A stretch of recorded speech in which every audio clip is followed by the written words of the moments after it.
Hey everyone, welcome. As students here at Genesis International College, you're stepping into an incredibly dynamic and rewarding industry. But, with that work comes some pretty profound responsibility. In today's official explainer, we're going to master topic 3, safely working with and encapsulating non-friable asbestos in the painting industry.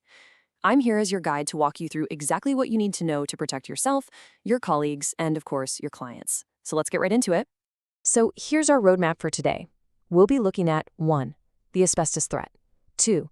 Identifying the hazard. 3. Planning and protection. 4. The encapsulation process. And 5. Safe waste disposal.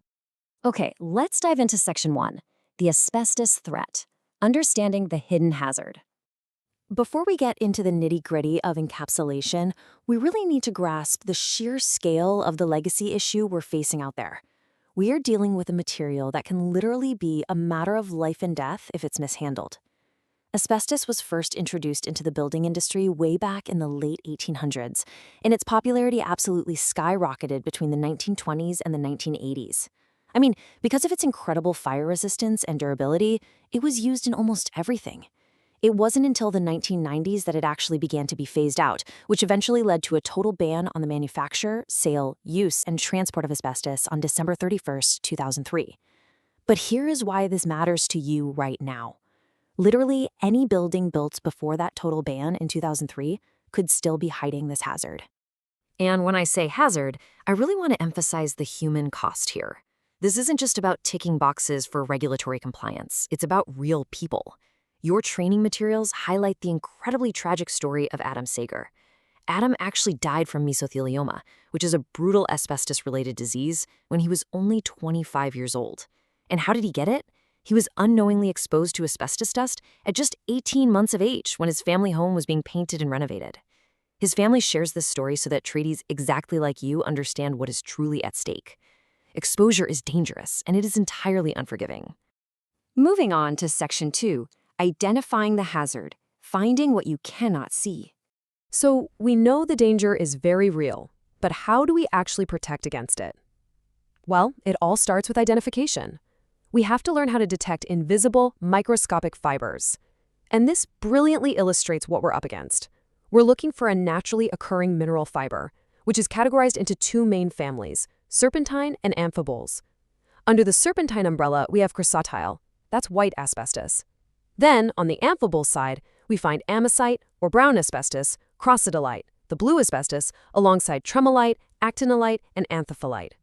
Now, remember, these fibers are microscopic. You absolutely cannot see them with the naked eye. So if you can't see them, how on earth do you know they're there? Well, you kind of have to put on your detective hat here. You just can't rely on your eyesight alone. When you arrive to quote or begin a job, you need to follow these vital steps. First, audit the construction materials. Keep an eye out for older cement sheeting or vinyl tiles. Next, consult the technical plans or original drawings if you can get your hands on them. Third, talk to the people who know the building best. Interview long-term site workers or occupants about historical maintenance. Fourth, conduct a thorough visual walkthrough. And the absolute golden rule here is this: you must assume any inaccessible cavities contain asbestos until proven otherwise. Finally, maintain clear written notes and photographic evidence of anything you even slightly suspect. So here's a critical question for you as a Genesis International College student. What should actually happen if your detective work pays off and you find or strongly suspect asbestos on your site? The answer is simple. You stop, you do not disturb it, and you isolate the area immediately. That brings us perfectly to section 3, planning and protection, documents, PPE, and site prep. Now, the good news is, for most commercial and non-residential jobs, you won't need to go around breaking off pieces to test materials yourself. Actually, scratch that, you should never do that. Instead, your client will provide an asbestos register. Safe Work Australia mandates that this register must clearly record any identified or assumed asbestos, the exact date it was found, its specific location, the type of asbestos, and the current condition of the material. Always ask your client for this register early on so you can plan the job safely. Once you actually know where the hazard is, your next line of defense is what you wear. Personal protective equipment, or PPE, and respiratory protective equipment, RPE, are literally your lifelines here.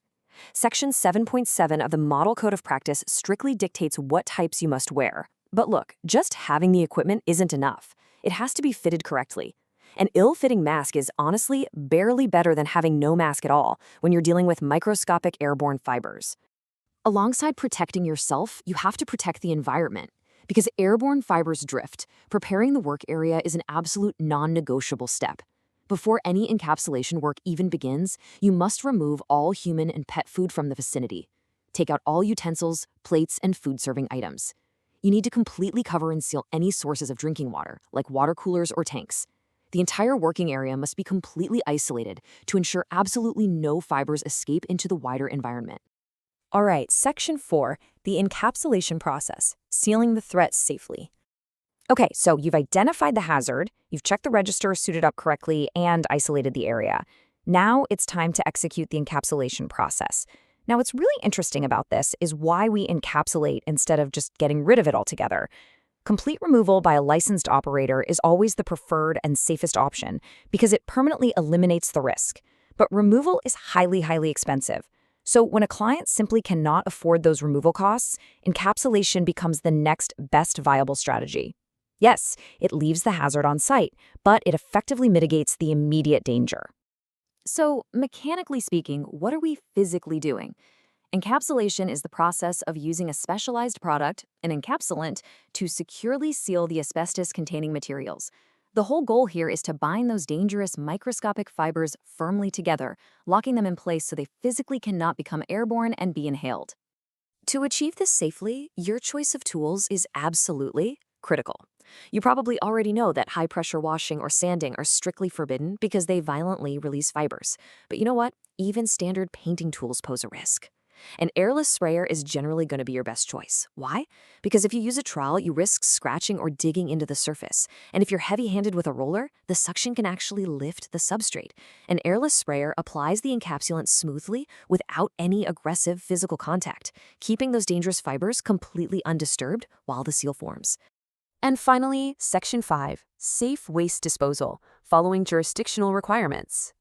So, the crucial point is, once the encapsulant is applied and drying, you might think the job is done, right? Well, it's not. Your site cleanup and waste disposal are just as heavily regulated as the application process itself. You cannot just throw your contaminated waste materials or disposable PPE into a standard skip bin out front. Asbestos waste disposal is strictly regulated by state and territory environment protection authorities and your local councils. Any waste has to be transported in a covered, completely leak-proof vehicle. In fact, in many jurisdictions, you're required by law to use a licensed asbestos removalist just to transport the waste, and it can only ever be disposed of at landfill sites specifically licensed by the EPA to handle it. Which brings us to our final thought for today. As you step forward from this training, I really want you to ask yourself, are you truly prepared to safely identify and encapsulate these hidden hazards on your next job site? The stakes in this industry are very real, as we saw with Adam's story. Your training at Genesis International College equips you with the knowledge, but it is ultimately up to you to implement it. Always prioritize safety over speed. Never ever assume a site is clean without checking the register. Protect yourself, protect your clients, and do the job right. Thanks so much for joining this explainer, and stay safe out there.